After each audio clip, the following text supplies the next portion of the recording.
Good morning, I'm James Lopez, President at HomeFi Corporation, and this is today's mortgage and real estate market update.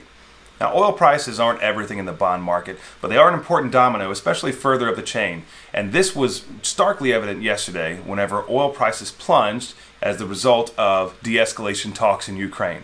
Now, oil prices plunged, and inflation expectations plunged, went lower, and then as a result, the bond yields went lower. Now, today, oil prices have fully recovered. But the inflation expectations are only about halfway higher than where they were yesterday. And so as a result, the bond market's kind of holding its own. Mortgage bonds today are opened up flat, and they were up about 13 basis points at the time of recording. 10-year yield is flat today. What that means for mortgage interest rates is that mortgage interest rates should open about the same as they were at the end of the day yesterday. And that was after some repricing for the better throughout the day yesterday. Mortgage bonds had a good day yesterday, repriced for the better throughout the day. Mortgage rates did. And so we should see the mortgage rates open about that same price level today.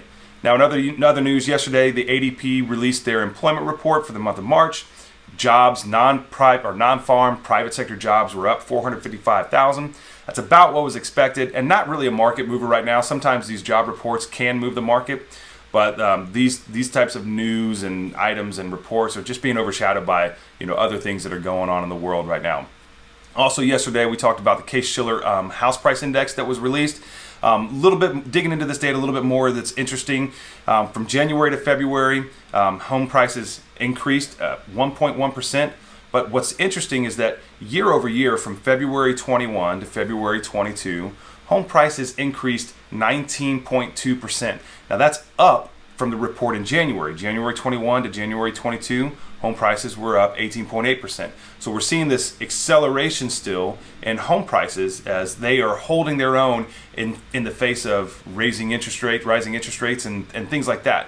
Little bit of anecdote from that report. The top 3 cities that showed the highest increase in home prices, Phoenix was at 33%, Miami was at 28%, and Tampa was at 31%. I kind of went out of order there. Did you catch that? Phoenix was at 33, Tampa was at 31, and Miami was at 28%. Now that's all the news that we kind of have for you right now. Later today, BLS job reports is coming out, and also MBA mortgage applications data will be coming out as well. We'll bring you that news if it moves the market. If not, we'll be talking about some of that data tomorrow. Now that's it. That's all we have. Thank you so much for watching. I appreciate you. Hope you have a great day, and we will see you tomorrow.